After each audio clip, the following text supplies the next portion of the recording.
அருட்பெரும் ஜோதி அருட்பெரும் ஜோதி தனிப்பெரும் கருணை அருட்பெரும் ஜோதி எல்லா உயிர்களும் இன்புற்று வாழ்க வள்ளல் மலரடி வாழ்க வாழ்க. வணக்கம். அடியேன் புதிய பெரியேன் சித்தாவர்மா வைத்தியர். லிவரை சுத்தி செய்யக்கூடிய லிவரில் அழுக்குகளை நீக்கிக் கொள்ளக்கூடிய ஒரு அற்புதமான மருத்துவ குறிப்பு தான் இந்த நம் காணொலியில பார்க்க போறோம். இந்த குறிப்பினுடைய விவரம் அகத்திய 2000 என்ற நூலிலிருந்து எடுக்கப்பட்ட ஒரு தகவல்கள், ஞான தகவல்கள். இந்த குறிப்புகள் யாருக்காக அப்படின்னா சித்தர்களையும் சித்த மருத்துவ வாழ்வியலையும் ஏற்றுக்கொண்டவர்களுக்கு ஆனது, மற்றாக அனைவருக்குமானது அல்ல என்பதை இதன் வழி அடியேன் தெரிவித்துள்ளது. லிவர் என்று சொல்லக்கூடியது கல்லீரல். இந்த கல்லீரல் தான் நம்ம உடம்புக்குள்ள ஒரு மிகப்பெரிய ஒரு வைத்தியர், ஒரு மருத்துவர்னு சொல்லலாம். எப்படி அப்படின்னாக்க, நம்ம ஒரு பிரச்சனை வந்தா இப்படி வைத்தியர்களை தேடி போறோமோ, அதுபோல நம்ம உடல்ல இருக்கிற ராஜ உறுப்புகளும் மற்ற சாதாரண உறுப்புகளும் அதுக்கு முதல்ல ஒரு பிரச்சனைனா அது எதை நாடும் அப்படின்னா நம்ம கல்லீரலை தான் நாடும். இப்ப கல்லீரல் நலமாக இருந்தால் அந்த பிரச்சனைக்கு உள்ள பிரச்சனைகளை, நோய்களை, குறைபாடுகளை கல்லீரல் சரி செய்து உடலை ஆரோக்கியமாக வைத்துக் கொள்ளும். இப்ப கல்லீரல் நம்ம உடம்புக்குள்ள ஆரோக்கியமாக இருந்தால் உடம்பு முழுக்க ஒரு ஆரோக்கியமாக இருக்கும் என்பதனால்தான் நம்ம உடம்புக்குள்ள இருக்கின்ற ஒரு மருத்துவர் யாருன்னாக்க அது கல்லீரல் அப்படின்னு சொல்றோம், லிவர் அப்படின்னு சொல்லக்கூடியது. ஸோ இந்த கல்லீரல்ல இருக்கிற ஏதாவது ஒரு பிரச்சனைகள், கல்லீரல் கழிவுகள் தேக்கம், கல்லீரல் ஏதாவது சூடு அதிகமாக ஏறி போச்சு, கல்லீரல் இன்ஃப்ளமேஷன் சொல்லக்கூடிய கழிவுகள் ஏறி போச்சு, இப்படி ஏதாவது ஒரு பிரச்சனைகள் கல்லீரல் நடந்தா அது மொத்த உறுப்புகளையும் பாதிக்கும். அதனால் கல்லீரல் சுத்தமே உடல் சுத்தம். கல்லீரல் சுத்தமாக இருந்தால் கண்கள் பார்வை நல்லா இருக்கும். கல்லீரல் சுத்தமாக இருந்தால் நம்முடைய மூளை நல்லா சிந்தனை செய்யும். கல்லீரல் சுத்தமாக செரிமான மண்டலம் நல்லா இருக்கும். கல்லீரல் சுத்தமாக இருந்தால் நம்முடைய கழிவுகள் வெளியேறும். கல்லீரல் சுத்தமாக இருந்தால் இதயம் நல்லா இருக்கும். ஏனென்றால் இந்த இதயம், நுரையீரல், மண்ணீரல், பித்தப்பை மற்றும் சிறுநீரகங்கள் இது எல்லாமே லிவரை சார்ந்து இருப்பதனால தான் இது எல்லாமே சித்தர்கள் ஈரலாக கன்சிடர் பண்றாங்க. எப்படின்னாக்க பித்தப்பைக்கு பித்தீரல் அப்படின்னு சித்த மருத்துவத்தில் சொல்லுவாங்க. பித்தீரல் ஏன்னா இது ஈரலை சார்ந்து இருப்பதனால. ஈரல்னா கல்லீரல். அடுத்து இதயத்துக்கு பேர் கூம்பீரல் அப்படின்னு சொல்லுவாங்க. நுரையீரலுக்கு பேர் வெள்ளீரல் அப்படின்னு சொல்லுவாங்க. கைப்பீரல் அப்படின்னு சிறுநீரகத்தை சொல்லுவாங்க. ஸோ இந்த ஈரல், இந்த ராஜ உறுப்புகள் எல்லாமே நம்ம கல்லீரலை சார்ந்து இருப்பதனால இவர்கள் எல்லாமே கல்லீரல், லீரலாக கன்சிடர் பண்றாங்க. இப்படிப்பட்ட ஒரு 1000க்கு மேற்பட்ட வேலைகளை செய்யக்கூடிய ஒரு அற்புதமான உறுப்பு எதுனாக்க நம்முடைய கல்லீரல். 1.25 கிலோ ஒரு மனிதர்கள் இருக்கும். இந்த கல்லீரல் எது வரைக்கும் ஆரோக்கியமாக இருக்கிறதோ அது வரைக்கும் தான் நம்முடைய ஆரோக்கியம் இந்த உலகத்தில் இருக்கும். கல்லீரல் என்னைக்கு கெட ஆரம்பிக்குதோ அன்னையிலிருந்து நம்முடைய உடல் ஆரோக்கியமே கெட ஆரம்பிக்கும். கல்லீரல் பொதுவாக பிறந்ததுல இருந்து ஒரு 40 ஆண்டுகள் வரைக்கும் கல்லீரல் மிக மிக ஒரு ஆரோக்கியமாக இருக்கும். நல்ல பழக்க வழக்கத்தின் அடிப்படையில் 40 வயசுக்கு மேல அதனுடைய கல்லீரல் மெல்ல மெல்ல குறையும். கல்லீரல் கழுதைக்கு ஒப்பாக ஒப்பிடுவாங்க. எப்படின்னாக்க கழுதை படுக்காது. நீ எவ்வளவு சுமைகள் சுமக்க வச்சாலும், எவ்வளவு தொந்தரவுகள் பண்ணாலும் படுத்திருக்காது. ஆனா கழுதை ஒன்ஸ் படுத்துருச்சுனாக்க திரும்ப ஏந்திரிக்காது. அதுபோல் கல்லீரல்ல நீங்க எவ்வளவு குற்றங்கள், எவ்வளவு இப்ப சுவாசிக்கிற காற்றுல அழுக்கு, சாப்பிட்ற சாப்பாட்டுல அழுக்கு, மது போதைகள் அழுக்கு, இப்படி எவ்வளவு கிருமிகள், எவ்வளவு அழுக்குகள் இருந்தாலும் அது எல்லாத்தையும் தாங்கிக்கும் லிவர். ஆனா ஒன்ஸ் அது கெட்டு போச்சுனாக்க திரும்ப அவ்வளவுதான், வாழ்க்கையே முடிஞ்சிடும். ஸோ அதனாலதான் கல்லீரல் 80% அது மாசு அடைகிறோம். பிரச்சனை வர வரைக்கும் அது தான் பிரச்சனையில் இருக்கிறேன், நான் பாதிக்கப்பட்டிருக்கிறேன் அப்படிங்கிற விஷயத்தை வெளியே காட்ட எந்த சிம்டம்ஸ் இருக்காரு. நீ கல்லீரல் LFT, liver function test, liver function test எடுத்தா பார்த்தாலும் கல்லீரல் தொந்தரவு காட்டவே காட்டாது. ஆனா 80% மேல லிவர் பிரச்சனை ஆனா மட்டும்தான் அதன் பிறகு நம்ம டெஸ்ட் எடுத்து பார்க்கும்போது கல்லீரல் தொந்தரவு இருக்குதுன்னு காட்டுவோம். அப்ப கல்லீரல் அவ்வளவு ஒரு முக்கியமான உறுப்பாகும், ராஜ உறுப்பாகும். நீங்க என்ன கேட்டீங்கன்னா மூளையை விட, இதயத்தை விட மிக முக்கியமான உறுப்பு எதுனாக்கா நம்மளோட கல்லீரல். நமக்கு அறிவை தரக்கூடிய சித்த வர்ம மருத்துவத்துல நம்முடைய மேல் உலகத்திலிருந்து வருகின்ற அந்த உயிர் ஆற்றலானது நம்முடைய மூலாதாரத்திலிருந்து அதுக்கு கல்லீரல் தான் வரும். கல்லீரல் சுத்தமாக ஆரோக்கியமா இருந்தால் தான் அந்த உயிர் ஆற்றலை, அந்த வைட்டல் ஃபோர்ஸை நம்முடைய நட்டில்ல வர்மம் வழியாக நம்முடைய உடம்புக்கு, மூளைக்கு எல்லாம் இது பாஸ் பண்ணும். அப்ப கல்லீரல் மிக முக்கியமான உறுப்பு என்பதனால தான் வள்ளலார் கல்லீரலுக்கு முக்கியம் கொடுத்தால் மற்ற ராஜ உறுப்புகள், மூளைக்கும் அறிவுக்கும் முக்கியம் கொடுக்கப்படும் அப்படி என்பதனால இது ஞான உறுப்பு, ஞான மருந்துங்கிறார். எப்படி கல்லீரலை பலப்படுத்தக்கூடிய கரிசலாங்கண்ணியை ஞான உறுப்பு, ஞானச்சூரணம், ஞான உடம்பை உனக்கு கல்லீரல் கரிசலாங்கண்ணி கொடுக்குங்கிறார். அதனாலதான் நம்ம கல்லீரலுக்கு மிக முக்கியமாக நம்ம சொல்றோம். ஸோ கல்லீரலை சுத்தப்படுத்தக்கூடிய மிக ஒரு அற்புதமான ஒரு மருந்தை தான் நம்ம இன்னைக்கு இந்த காணொலியில பார்க்க போறோம். ஸோ கல்லீரலை டீடாக்சின் செய்யக்கூடிய ஒரு மருந்து. அமுக்கா சூரணம் பார்த்தீங்கன்னா, அமுக்கா சூரணம் 1 கிலோ, சிறுநாகப்பூ, திரிகடுகு, திரிபலா, ஜீரகம், கடுகுரோகிணி, சிற்றரத்தி, மரமஞ்சள், சித்திரமூலம், இவ்வளவுதான் மொத்த மருந்து. மொத்த மருந்து ஒன்று 9 வகையான மருந்து. இல்ல அமுக்கக்கிழங்கு 1 கிலோ, மற்ற கடசருக்கு எல்லாம் வகைக்கு 25 கிராம், கடுகுரோகிணி மட்டும் 5 கிலோ. இதுல முக்கியமா நம்ம பார்த்தீங்கன்னா கடுகுரோகிணி வந்து மிக முக்கியமான ஒரு மருந்து. லிவர்ல இருக்கிற அந்த கசடுகள், லிவர்ல இருக்கிற அந்த கிருமிகள் எல்லாத்தையும் கம்ப்ளீட்டா டிஸ்சார்ஜ் பண்ணக்கூடிய கடுகுரோகிணி. கொஞ்சம் வாமிட் சென்சேஷன் இருக்கும். அதனாலதான் நம்ம வந்து மற்ற அளவை விட இது வந்து வெறும் 5 கிராம் சேர்த்துக்கிறோம். அதுக்கடுத்து பார்த்தீங்கன்னா சித்திரமூலம். சித்திரமூலம் பார்த்தீங்கன்னா ஒரு மிக உயர்ந்த ஒரு மருந்து. கட்டிகள், கழடுகள் எதுவாக இருந்தாலும் சரி செய்யக்கூடிய ஒரு அற்புதமான உயர்தரமான ஒரு மருந்து இந்த சித்திரமூலம். ஸோ இந்த 9 வகையை வச்சு செய்யக்கூடிய மருந்து தான். மொத்த மருந்தையும் நம்ம வந்து முறைப்படி சுத்தி செய்து சித்திரமூலத்தையோ கடுகுரோகிணி எல்லாத்தையும் அந்த சித்த மருத்துவ முறைப்படி சுத்தம் செய்து இல்லை, சுத்தம் செய்து பிறகு சுத்தி செய்து அதுல இருக்கிற கழிவுகளை வெளியேற்றுவதான் சுத்தின்னு சொல்லுவோம். சுத்தம் செய்து வந்து ஜஸ்ட் ஒரு சுத்தம் பண்றது. ஆனா சுத்தி என்பது என்னன்னாக்க அதுல இருக்கிற நச்சுகளை, விஷங்களை நீக்கிட்டு மருந்தை மட்டும் நம்ம மருந்தா எடுத்து பயன்படுத்துவது.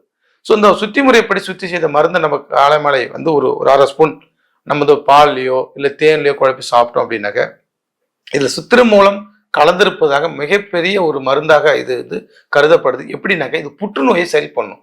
உடம்புல எந்த இடத்துல கட்டிகள் இருந்தாலும் இதுல அமுக்குராவும் சித்திரமூலமும் இருப்பதனால அந்த கட்டிகளை கரைச்சி வெளியேற்றும்.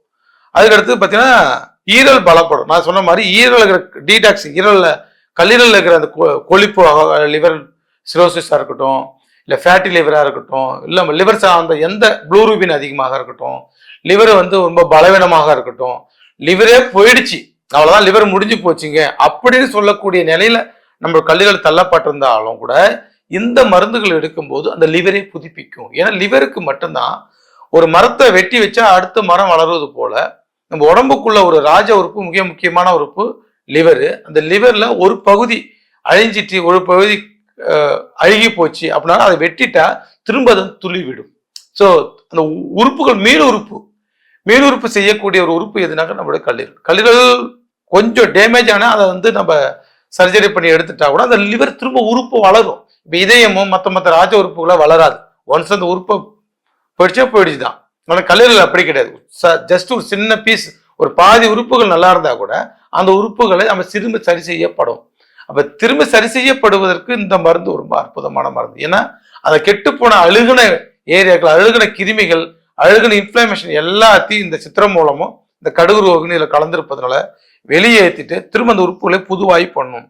அது மட்டும் இல்லை, லிவர்ல ஒரு பெரிய பிரச்சனை என்னன்னாக்க ஜீரணத்துக்கு கழிவுகளை வெளியேற்றுவது நம்மளுடைய லிவர் தான். கழிவு தொழிற்சாலைன்னு பேரு. லிவருக்கு வந்து கழிவு தொழிற்சாலைன்னு பேரு. அப்ப கழிவு தொழிற்சாலைகள்லாம் கழிவு தேங்கிடுச்சுனாக்க அதனால் வந்து தோல் நோய்கள் வரும். அதனால கண்கள் வந்து இன்ஃப்ளமேஷன் பாதிக்கும். மற்ற ராஜ உறுப்புகளையும் பாதிக்கும். இப்ப கல்லீரல் வந்து சுத்தம் பண்ணலனாக்கா நம்முடைய அந்த கொழுப்பு வந்து இதயத்தை வந்து பாதிக்கும். கல்லீரல் இருக்கிற சூடு வந்து நம்முடைய நுரையீரலை பாதிக்கும். கல்லீரல் இருக்கிற நச்சுத்தன்மைகள் வந்து நமக்கு வந்து யூரியாவாகவும் கிரியேட்டினாகவும் நம்மளுடைய சிறுநீரகத்தை வந்து பாதிக்கும். கல்லீரல் இருக்கக்கூடிய அந்த கெட்ட சுகர் வந்து பார்த்தீங்கன்னா நம்முடைய ரத்தத்துல கலந்து அது கெட்ட சுகராகவும் உருவாகும். அப்ப கல்லீரலுக்கு ஒன்ஸ் நம்முடைய உணவு போயிட்டு வந்துச்சுனாக்கா அந்த உணவுல இருக்கிற எல்லா கழிவுகளையும் வெளியேற்றும். அப்ப அந்த கல்லீரல் பலமா இருந்தாதான் இவ்வளவு வேலைகளை செய்யும். மற்ற உறுப்புகள் எந்த உறுப்புகளுமே செய்யக்கூடாத வேலைகள்லாம் நம்ம உடம்புக்குள்ள இந்த லிவர் செய்யுது. அப்ப இந்த லிவரை ஆரோக்கியமாக பலப்படுத்துவது இந்த மருந்து. இப்ப லிவர் ருத்ரவாயுன்னு சொல்லக்கூடிய இதயத்தை போயிட்டு கப்பு கப்புன்னு அடைக்கும். சில பேர்த்துக்கு பாத்தீங்கன்னா இதயத்தை அடைக்கும். போய் செக் பண்ணி பார்த்தா ஒன்றும் இல்லைப்பா. ஆனா லிவர்ல நமக்கு வந்து கேஸ்ட்ரிக் சொல்லுவாங்க. இந்த ருத்ரன் வாயு, ருத்ரனுக்கு வந்து இதயத்துக்கு பேர் ருத்ரன். அப்ப இதயத்தில் இருக்கிற அந்த கழிவுகள் அந்த கேஸ்ட்ரிக் போய் அடைக்காம இருப்பதுக்கும் காரணம் பார்த்தீங்கன்னா நம்முடைய லிவர் சரியா வேலை செய்யணும். அந்த கழிவுகள் போயிட்டு அந்த கேஸாக வாயுவாக உற்பத்தி பண்ணி வலிக்கும். நம்ம இதயம் அடைப்புனே நம்ம போய் பயந்துருப்போம். ஸோ இந்த மருந்துகள் சாப்பிட சரியாகும். அப்ப சளி, இருமல், காய்ச்சல், ஏன்னா இது நுரையீரலையும் பலப்படுத்துறதுனால, நுரையீரல் இன்ஃப்ளமேஷன் போகாம தடுப்பதனால இந்த மருந்துக்கு சாப்பிடும்போது நுரையீரல கழிவுகளை ஏறாம இது வந்து பாதுகாக்கும். க்ஷயரோகம் என்று சொல்லக்கூடிய டிபி. இப்ப டிபி ஏற்படுத்தினாக்கா அதுவும் அதிகப்படியான உஷ்ணத்தினாலும் லிவர் பாதிக்கப்பட்ட டிபி நோய் வரும். நீங்க நுரையீரல் சம்பந்தமான எந்த நோய்களாக இருந்தாலும் நுரையீரலுக்கு மருந்து கொடுத்துட்டு நம்ம லிவரையும் பலப்படுத்தக்கூடிய மருந்துகளை நமக்கு கொடுத்தோம் அப்படின்னாக்க அந்த நோய் வந்து விரைவாக குணமாகும். ஏன்னா எல்லா நோய்களுக்குமே உடம்புல ராஜ உறுப்புல எல்லா நோய்களும், அது எந்த நோயாக இருந்தாலும், புற்றுநோயிலிருந்து, கண் நோயிலிருந்து, இதய நோயிலிருந்து, எல்லா நோய்களுக்கும் அடிப்படை ரூட் காஸ்ட் பார்த்தீங்கன்னாக்க நம்முடைய லிவர் தான். அப்ப லிவருக்கு சரி அந்த காரணத்தை சரி செய்துட்டு அந்த நோயினுடைய பாதிப்புக்கு உண்டான மருந்து கொடுத்துட்டு அந்த நோய் திரும்ப வராம இருக்கிறதுக்கு மருத்துவம் வரணும். இதைதான் நம்ம சித்த மருத்துவம் செய்யுது. சித்த மருத்துவம் வந்து நோயினுடைய காரணத்துக்கு மருந்து கொடுப்போம், நாங்க நோயினுடைய பாதிப்புக்கு மருந்து கொடுப்போம், அந்த நோய் திரும்ப வராம இருக்கிறதுக்கு மருந்து கொடுப்போம். அப்ப அந்த கல்லீரல் தான் இது ரூட் காஸ்ட், கல்லீரல் தான் காரணமாக இருக்குது. அப்ப கல்லீரலுக்கு மருந்து கொடுக்கும் போது, கல்லீரலை பலப்படுத்தும் போது, கல்லீரலை சுத்தி செய்யும் போது உடம்புல எந்த உறுப்பு ராஜ உறுப்பும் சரியாகும். கண்ணாடி போட்டிருந்தா நீங்க கல்லீரலுக்கு சுத்தம் செய்யுங்க, இந்த மருந்துகள் சாப்பிட்டா கண்ணாடியை நம்ம வந்து காட்ட முடியும். கண் பார்வை வந்து தெளிவு வரும். மூளைக்கு கழிவுகள் வெளியே, ஏன்னா இங்கே கழிவுகளை வெளியேற்றும் போது மூளையில் இருக்கிற கழிவு வெளியேறும். நம்ம இதயத்தில் இருக்கிற கொழுப்பு கழிவுகள் வெளியேறும். ரத்தத்தில் இருக்கிற அந்த இன்ஃப்ளமேஷன் என்று சொல்லக்கூடிய கழிவுகள் வெளியேறும். எல்லா கழிவுகளுமே நம்முடைய மருந்துகள் சாப்பிடும் போது வெளியும். அதுக்கடுத்து வெட்டச்சூடு அதிகமா கல்லீரல் சூடாகிறதுனால தான் கல்லீரல் வந்து ஹைப்பரா வந்து அசிடிட்டிக்கு ஊறுது, அமில நீர் வந்து அதிகமா ஊறும். அப்ப கல்லீரல் வந்து குளிர்ச்சியாக, கல்லீரல் இன்ஃப்ளமேஷன் இல்லாத இருக்கும்போது கல்லீரல் சுத்தம் செய்யப்படும், கல்லீரல் குளிர்ச்சிப்படும். கல்லீரல் வந்து ஒரு குளிர்ச்சியான உறுப்பு. இப்ப கல்லீரலுக்கு நம்ம சாப்பிடக்கூடிய மருந்துகள் பார்த்தீங்கன்னா கரிசலாங்கண்ணி சாப்பிடுவோம் நம்ம, அதுக்கடுத்து பார்த்தீங்கன்னா கீழா நெல்லி சாப்பிடுவோம், அதுக்கடுத்து சீந்தில் நம்ம சாப்பிடுவோம், இப்படி குளிர்ச்சி லெமன் சாப்பிடலாம், ஆரஞ்சு சாப்பிடலாம். இப்படி குளிர்ச்சியான மருந்துகள் எல்லாமே கல்லீரலை பலப்படுத்தக்கூடியது. அப்ப கல்லீரல் உடம்புக்குள்ள எந்த குப்பையாக இருந்தாலும் எந்த கழிவுகளாக இருந்தாலும் அது கல்லீரல தான் ஸ்டோரேஜ் ஆகும். நம்ம சாப்பிட்ற உணவுகளை வந்து தேவைக்கு போக மீதி உணவுகளை ஃபேட்டா கன்வெர்ட் பண்ணி கல்லீரல் தான் வச்சிருக்கோம். அதனால கல்லீரல் மேல கொழுப்பு படிஞ்சிடும். சோறுக்கேற்ற வேலை, வேலைக்கேற்ற சோறு. ஏதாவது அதிகமா சோறு சாப்பிட்றோம், உணவு சாப்பிட்றோம், உணவுக்கு மீதி நம்ம வேலை அதிகமாக செஞ்சோன்னா நம்ம உடம்புல சத்து பற்றாக்குறை வரும். இல்லை உணவு சாப்பிட்றோம் ஆனால் அதுக்கேற்ற மாதிரி வேலை குறைவா சாப்பிட்றோம்னாங்க அந்த மீதிப்பட்ட அந்த சத்தான உணவுகள் எல்லாமே லிவர் தான் ஃபேட்டா கொழுப்பா கன்வெர்ட் பண்ணி வச்சிருக்கோம். எப்பயாவது நம்ம பட்டினி கிடக்கும் போது, விரதம் இருக்கும்போது பயன்படுத்தும். விரதமே இல்லை சார் அப்படின்னாக்க அதுதான் வந்து நமக்கு ஃபேட்டி லிவராக கன்வெர்ட் ஆகும். லிவர் மேல அந்த கொழுப்பு வந்து படிஞ்சிடும். அதெல்லாம் மாசத்துக்கு ஒரு முறை கண்டிப்பா நம்ம விரதம் இருப்பது நல்லது. 6 மணிக்கு முன்னாடியே நம்ம வந்து தூங்கிடுவது. 6 மணிக்கு முன்னாடியே நம்ம வந்து சாப்பிட்டுட்டு ஒரு 10 மணிக்கு முன்னாடி தூங்கணும். இல்லைனாக்க இந்த இன்ஃப்ளமேஷன், இந்த சூடு எல்லாமே கல்லீரலை தான் பாதிக்கும். கல்லீரலை சுத்தப்படுத்தணும்னு விரும்புறவங்க ஒரு வாரத்துக்கு ஒரு நாள் கரிசலாங்கண்ணி சாப்பிடலாம், இல்லை வாரத்துக்கு ஒரு நாள் கீழா நெல்லி சாப்பிட்டுட்டு வரலாம். கொழுப்பான உணவுகள், தேவையில்லாத ஃபேட்டு, தேவையில்லாத வறுத்தது பொறுத்தது உணவு, ஹோட்டல் உணவுகள், இந்த மாதிரி உணவுகள் எல்லாமே பார்த்தீங்கன்னா கல்லீரலை பாதிக்கும். முக்கியமா 10 மணிக்கு மேல நீங்க தூங்கலைன்னா கல்லீரலை வந்து பாதிக்கும். அதுதான் 10 மணிக்கு மேல தூங்காதவங்களாம் கண்டிப்பா ஃபேட்டி லிவர்ல இருப்பாங்க. ஃபர்ஸ்ட் ஸ்டேஜ், செகண்ட் ஸ்டேஜ் இருப்பாங்க. அது அதிகமாக போச்சுன்னா லிவர் சிரோசிஸ் இருப்பாங்க. லிவர் சிரோசிஸ்லாம் வந்துச்சுன்னா முடிஞ்சிச்சு, அவ்வளவுதான். நம்ம சரி பண்ணவே முடியாத அளவுக்கு வந்துடும். ஸோ இந்த மாதிரி கல்லீரலை பலப்படுத்தக்கூடிய மருந்தாகவும் கல்லீரலை சுத்தப்படுத்தக்கூடிய மருந்தாகவும் இந்த மருந்து வந்து அமைக்குது. இது அமுக்ரா கலந்ததுனால சித்தர்கள் வந்து இது அமுக்ரா சூரணம் அப்படின்னு சொல்லுவாங்க. சாதாரண அமுக்ரா சூரணம் இல்லை, அமுக்ரா சூரணங்கிற பேர்ல வந்து பல்வேறு வகையான மருந்து இருக்குது. இந்த அமுக்ரா சூரணம் வந்து சித்திரமூலம், கடுகுரோகியும், மரமஞ்சளும் இருப்பதனால இது லிவரை சுத்தப்படுத்தக்கூடிய ஒரு அமுக்ரா சூரண மருந்தாக நமக்கு சித்தர்கள் வந்து அகத்தியர் 2000 அப்படின்னு நூலில் வந்து சித்தர்கள் எழுதியிருக்க. ஸோ லிவர் தான் நம்ம உடம்புல ஆரோக்கியம், லிவர் தான் நம்ம உடம்புல ஆரோக்கியத்தை தீர்மானிப்பது என்பதனால இந்த லிவர் சம்பந்தமான மருந்துகளை நம்ம சாப்பிட்டு ஆரோக்கியம் பெறணும். லிவர் டேமேஜ் ஆகாமல் இருப்பதற்கு முக்கியமான காரணம் 10 மணிக்கு படுக்கணும், வாரத்தில் நாள் எண்ணெய் தேய்ச்சி குடிக்கணும், காலையில ஒரு வேளை லெமன் ஜூஸ் குடிக்கணும், தினசரி நம்ம வந்து தண்ணி அடிக்கிற பழக்கமோ கோபப்படுற பழக்கமோ இந்த உணர்வுகளும் லிவரை வந்து அதிகமாக சூடியேற்றும்.